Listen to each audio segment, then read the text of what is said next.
Hello साथियों, कैसे हैं आप लोग। आशा है कि आप लोग स्वस्थ होंगे। तो आज की क्लास में हम लोग प्रॉफिट एंड लॉस के कुछ महत्वपूर्ण सवाल को देखेंगे। ये चैप्टर प्रॉफिट एंड लॉस जो है उसका यह अंतिम क्लास है। इसके बाद आप लोगों को सिंपल इंटरेस्ट यानी साधारण ब्याज चैप्टर को लेकर आऊँगा। इस चैप्टर से संबंधित जो भी आप सबों का प्रॉब्लम हो, कोई प्रश्न हो, वह कमेंट बॉक्स में आप लोग कमेंट करें। सभी प्रश्नों को मैं इकट्ठा करके एक वीडियो आप लोगों के बीच लेकर आऊँगा। जैसा कि आप स्क्रीन पर देख रहे हैं कि एक डीलर अपने सभी वस्तुओं का 1/5 भाग 10% हानि पर बेच देता है। शेष वस्तुओं को वह कितने प्रतिशत लाभ पर बेचें कि कुल मिलाकर 20% का लाभ हो। जैसा कि आप देख रहे हैं कि एक डीलर है, जो डीलर अपने सभी वस्तुओं का, तो यहाँ हमको सभी वस्तु पता नहीं है, तो वस्तु हम मान लेते हैं कि यहाँ वस्तु जो है यानी जो वस्तु खरीदे हैं उसका जो क्रय मूल्य है वह आपको 100 रुपया है। 100 रुपया इसलिए मानते हैं कि कोई भी प्रश्न को हल करने में हमें सहूलियत होती है, प्रतिशत भी हम आसानी से उससे निकाल लेते हैं। इसमें अब क्या कह रहा है कि यह 100 रुपये में 1/5 भाग, 1/5 भाग 120 का हो गया 20 रुपया, और शेष जो है वह कितना हो जाएगा 80। कारण 100 में 20 रुपया 1/5 भाग हुआ, तो शेष भाग जो है वह आपका 80 होगा। उसमें कह रहा है कि 10% हानि पर बेच रहा है, यानी इसको जो वह SP1 यानी यह पहला जो विक्रय मूल्य है 1/5 भाग जो मूल्य है उसको वह 10% हानि पर बेचता है। तो 20 का 10% जो होगा वह आपका 2 रुपये होगा। तो 2 रुपये लेस करने के बाद ये 18 रुपये में बेच लेता है, यानी 20 में से 2 घटाइएगा तो ये 18 रुपया हो जाएगा। फिर आगे क्या कह रहा है कि वह कितने प्रतिशत लाभ पर बेचे शेष वस्तु को। तो शेष वस्तु तो यही है, तो शेष वस्तु को वह कितने प्रतिशत लाभ पर बेचे कि कुल मिलाकर 20% का लाभ। तो कुल मिलाकर 20% लाभ तभी संभव होगा जब वह 100 रुपये के सामान को 120 रुपये में बेचेगा, यानी SP जो होगा वह कितना होगा 120 रुपये, जिसमें से वह 18 रुपये का सामान जो है वह बेच चुका है। 18 रुपये का सामान बेच चुका है, तो अब आपके पास जो इसको बेचना होगा वह SP2 यानी दूसरे शेष वस्तुओं को जो बेचेगा वह 120 माइनस 18, कारण 18 रुपये का बेच चुका है। इस प्रकार ये 80 रुपये के सामान को आपको 102 रुपये में इसको जो है वह बेचना होगा, तभी दोनों मिला के इसका जो विक्रय मूल्य होगा वह 120 होगा, तभी इसको जो है वह आपका 20% का लाभ होगा। तो इस दूसरे वस्तुओं पर आपको प्रतिशत लाभ निकालना है, जो कितने प्रतिशत लाभ पर उसको बेचे। तो सबसे पहले 80 में था, तो वह अब कितना में बेच रहा है, तो प्रॉफिट इससे निकल गया 102 माइनस 80, यानी 22 रुपये का आपका प्रॉफिट हो रहा है। और प्रॉफिट जब 22 रुपये का हो रहा है तो प्रतिशत प्रॉफिट यानी प्रतिशत लाभ बराबर होता है लाभ गुने 100 अब बट्टे क्रय मूल्य, बट्टे क्रय मूल्य। क्रय मूल्य कितना है 80, इसको काटिए 20 चौके 80, 20 पंचे 100, ये 2 से 2 दूना 4, 2 11 अंक, यानी 11 पचे 55 बट्टे 2। इसको जब पूर्णांक में कीजिएगा तो 27.1/2% जो है वह इनका प्रॉफिट हो गया दूसरे वस्तुओं पर। इतना प्रॉफिट करके जब इसको बेचेगा 80 रुपये के सामग्री को, तभी जो है यह उसको जो है वह कुल मिलाकर सभी वस्तुओं पर कुल मिलाकर जो लाभ होगा वह 20% होगा। एक तो ये मेथड हुआ, दूसरा एक डायरेक्ट मेथड भी है, उसको भी मैं आप लोगों को बता देता हूँ। दूसरा तरीका क्या है, तो 1/20 आपको इसमें भी वह 100 रुपया जो है वह मानक लेना ही होगा क्रय मूल्य का। 1/5 भाग को 10% हानि पर बेचता है, यानी 20 रुपये को जो है वह आपको 10% हानि यानी 90/100 रुपये में बेचता है। प्लस दूसरा अवशेष जो है वह कितना है, 80 रुपये। तो इसको अधिक मूल्य पर ही बेचेगा। कितना प्रतिशत लाभ पर, तो 100 प्लस x प्रतिशत मान लेते हैं लाभ हुआ है। तो विक्रय मूल्य जो होगा वह 100 प्लस x होगा, अब बट्टे क्रय मूल्य। इसको जब आप हल कीजिएगा और ये बराबर होना चाहिए कितना, 120 रुपये, कारण 20% का लाभ हो रहा है। इसको जब आप सोल्व कीजिएगा, सोल्व करने पर जैसे इसको भी काट सकते हैं, 20 एकान 20, 20 पंचे 100, 5 से 5 18 पंचे 90, ये 18 इस साइड चला जाएगा। तो इधर आपका जो है वह 102 बचेगा। इसको फिर काटिए, 20 चौके 100, 20 पंचे 20 चौके 80, 20 पंचे 100, 4/5 से आपको 100 प्लस x इसमें गुना कीजिए। ये जब कीजिएगा तो 5 20 अंग 20 चौके 80 हो जाएगा, प्लस 4 से 5 से कट जाएगा, या नहीं तो इस 5 को आप इससे गुना कर दीजिए और 4 से इसको जब गुना कीजिएगा तो ये आपका जो हो जाएगा वह 4 इंटू 4 102 गुने 5 और बट्टे 4 भी लिख सकते हैं, बराबर 100 प्लस x। अब इसको जब सोल्व कीजिएगा, 2 से 2 दूना 4, 2 पंचे 10, 2 51 गुने 5, 51 गुने 5 बट्टे 2। इसको जब आप गुना कीजिएगा तो 255 बट्टे 2 होगा, और 255 बट्टे 2 इसमें जब भाग दीजिएगा तो ये आपका 2 एकान 2, 2 दूना 4, 2 सत्ते 14, 2 पंचे 10, और ये 100 जब बराबर के इस साइड जाएगा तो x का मान जो हो जाएगा वह 127.5 माइनस 100 यानी 27.5%। इसी को हम 27.1/2% भी लिख सकते हैं। आशा है कि आप लोग समझ गए होंगे। अब अगले प्रश्न की ओर बढ़ते हैं। अगला प्रश्न है कि एक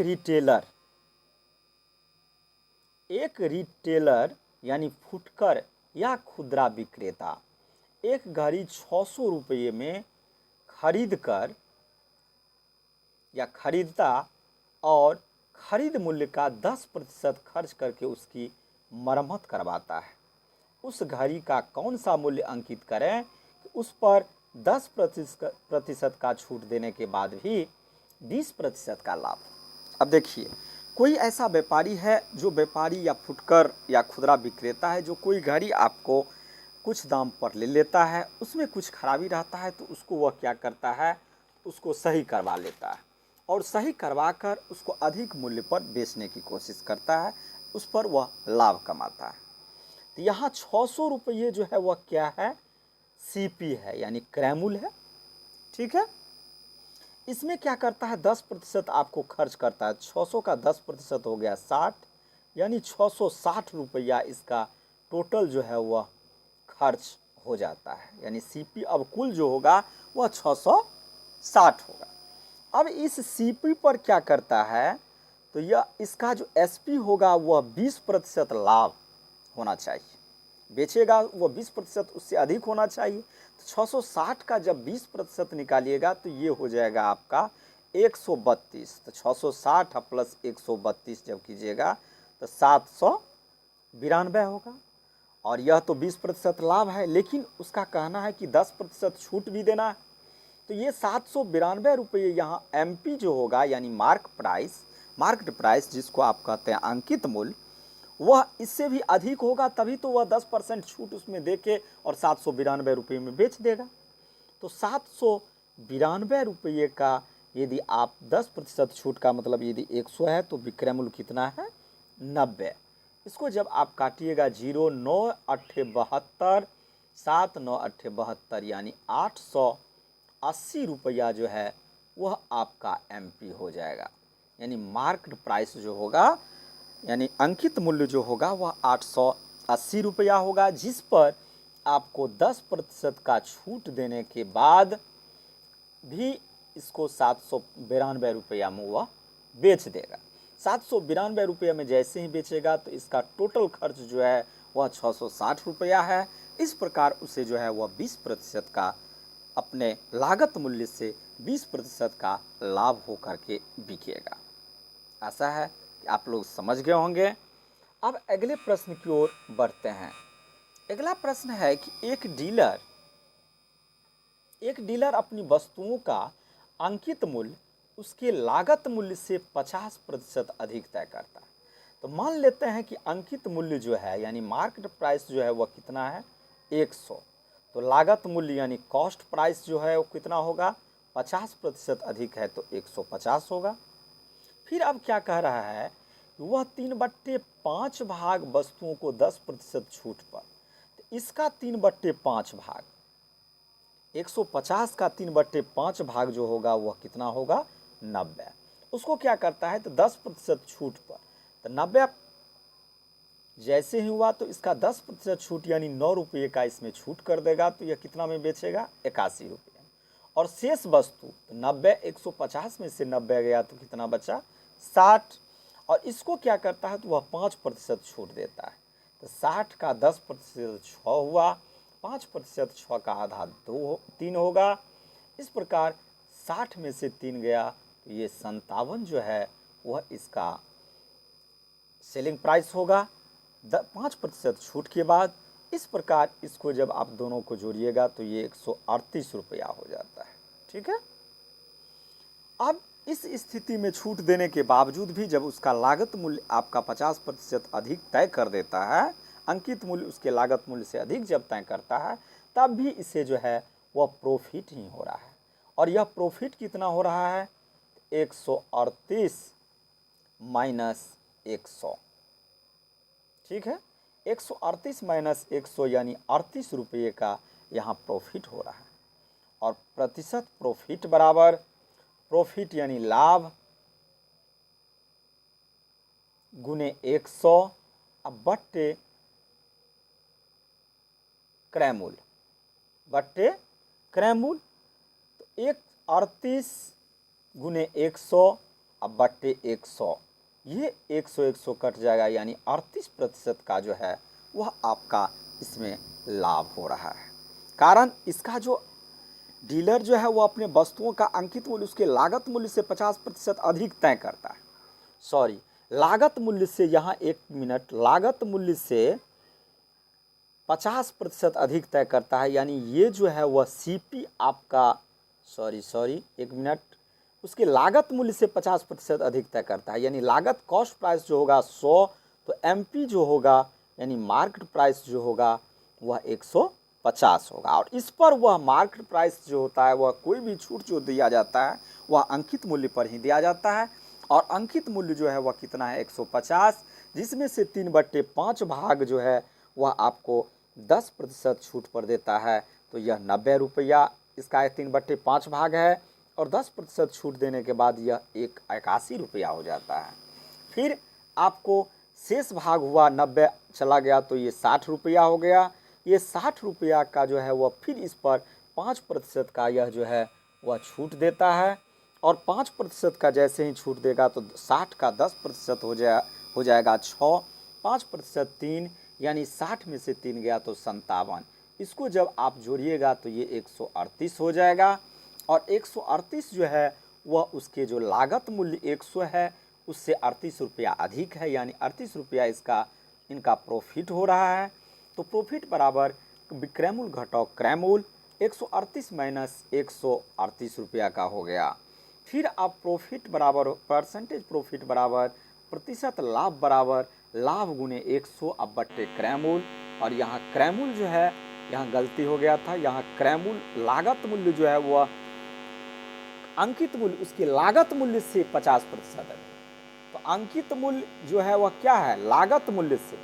तो लागत मूल्य पहले हमको मानना होगा ना, हमने उल्टा अंकित मूल्य ही मान दिया, सॉरी इसके लिए। आशा है कि आप लोग समझ गए होंगे। अब अगले प्रश्न की ओर बढ़ते हैं।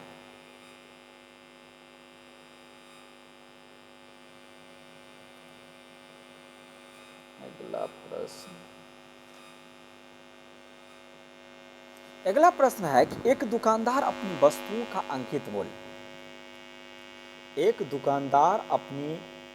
वस्तुओं को अंकित मूल्य पर 20% की छूट देता है। ठीक है, 20% की छूट देता है और 25% का लाभ कमाता है।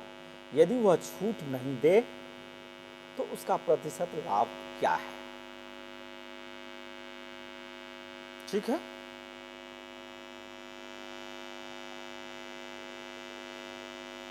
इसमें प्रश्न है कि एक दुकानदार अपनी वस्तुओं का अंकित मूल्य पर 20% की छूट देता है। ये प्रश्न थोड़ा अधूरा लग रहा है, वैसे मैं समझा दे रहा हूँ आप लोगों को। अंकित मूल्य पर 20%, अंकित मूल्य मान लेते हैं कि 100 रुपया है। इस पर आपको डिस्काउंट जो है वह कितना देता है? 20 रुपये का। तो कितना हो गया? 80 रुपया में यह जो है वह बेच देगा। ठीक है, 80 रुपये में जब बेच देगा तब भी इसको जो है वह 25% का यहाँ लाभ हो रहा है। 25% का लाभ हो रहा है। तो जैसे ही लाभ होगा तो उस स्थिति में इसका जो कॉस्ट प्राइस होगा वह 80 गुने 100/125। इसको जब काटिएगा 5 से 5 16 अंक, 16 चौके 64 रुपये। ये आपका कॉस्ट प्राइस निकल गया। कारण जब वह डिस्काउंट देता है उसके बाद जो वह बेचता है तो उस पर भी इसको जो है वह 25% का लाभ ही हो रहा है। तो लाभ जैसे ही हो रहा है तो उससे हम क्रय मूल्य निकाल लेंगे। विक्रय मूल्य हमको पता है तो लाभ प्रतिशत दिया हुआ है तो क्रय मूल्य निकाल लेंगे। उसके बाद क्या है कि बाद में वह कंपनी, यहाँ एक चीज छूट गया, बाद में वह कंपनी अंकित मूल्य पर, बाद में वह कंपनी अंकित मूल्य पर 25% बढ़ा देता है। यानी ये अंकित मूल्य जो अब 100 है तो कितना हो जाता है? अंकित मूल्य 125, 25% बढ़ा दिया। और उत्पादन लागत में भी 10% की वृद्धि कर दी। उत्पादन लागत कौन सा हुआ? उत्पादन लागत जो है वह आपका 64 है। तो 64 में उत्पादन लागत जो है वह कितना है? 64, और उसमें 10% बढ़ा दिया यानी 6.4% बढ़ गया। ये कितना हो गया? 70.40 रुपया। ये सीपी हो गया दूसरा। तो अब कह रहा है इसके उत्पादन लागत में 10% की वृद्धि करती है, और यदि कंपनी अब भी पहले इतना ही छूट देती है, यानी वो 20% जो छूट है वह फिर अब दे रही है, तो छूट किस पर मिलता है? आपको विक्रय मूल्य पर। तो विक्रय मूल्य पर, विक्रय मूल्य कहते हैं अंकित मूल्य पर। अंकित मूल्य पर 20% जैसे ही छूट मिलेगा तो इसमें छूट होकर के कितना हो जाएगा? 125 माइनस 25। तो ये 100 रुपया जो है वह आप इनका जो है वह छूट देने के बाद एसपी हो गया, यानी एसपी हो गया 100 रुपये। तो यहाँ क्या हो रहा है? प्रॉफिट हो रहा है। प्रॉफिट बराबर 100 माइनस 70.40। इसको जब लेस कीजिएगा तो 29.60 रुपया जो है वह लाभ होगा। और प्रतिशत लाभ बराबर लाभ गुने 100, लाभ गुने 100 बटे क्रय मूल्य कितना है? 70.40। इसको जब काटिएगा तो लगभग काटने के बाद 42% जो है वह आपका लाभ होगा। इस सवाल को थोड़ा ध्यान से आप लोग सुनिएगा। एक कंपनी या एक दुकानदार अपनी वस्तुओं के अंकित मूल्य पर 20% की छूट देता है और 25% का लाभ कमाता है। यहाँ तक तो इसमें बीच में क्या है कि बाद में वह कंपनी अंकित मूल्य को 25% से बढ़ा देता है। तो यहाँ अंकित मूल्य जो था वह 25% बढ़ गया। ठीक है, 25% यहाँ बढ़ गया। और उत्पादन लागत में भी 10% की वृद्धि करता है। तो उत्पादन लागत कितना हुआ? ये है सीपी जो अभी आप निकाल चुके हैं 64, उसमें भी 10% का वृद्धि कर देता है। तो वृद्धि मैंने किया तो 70.40 हो गया। अब कह रहा है यदि कंपनी अब भी पहले इतना ही छूट देता है, यानी अभी जो आपका ये छूट 20% पहले था वो अभी भी 20% दे रहा है। तो 125 का जब 20% कीजिएगा तो ये 100 रुपया जो है वह 25 रुपया होगा प्रॉफिट, और 125 माइनस 25 तो 100 रुपये इसका विक्रय मूल्य हो जाएगा। और विक्रय मूल्य और क्रय मूल्य जब देखिएगा, क्रय मूल्य और विक्रय मूल्य, तो इसमें लाभ ही हो रहा है। और लाभ बराबर विक्रय मूल्य माइनस क्रय मूल्य, और लाभ प्रतिशत बराबर लाभ गुने 100 बट्टे क्रय मूल्य। इस प्रकार आपका 42% जो है वह अभिष्ट उत्तर होगा। चैनल पर आप लोग नए हैं तो चैनल को ज़रूर जो है वह सब्सक्राइब कीजिएगा, लाइक और शेयर करना मत भूलिएगा। धन्यवाद।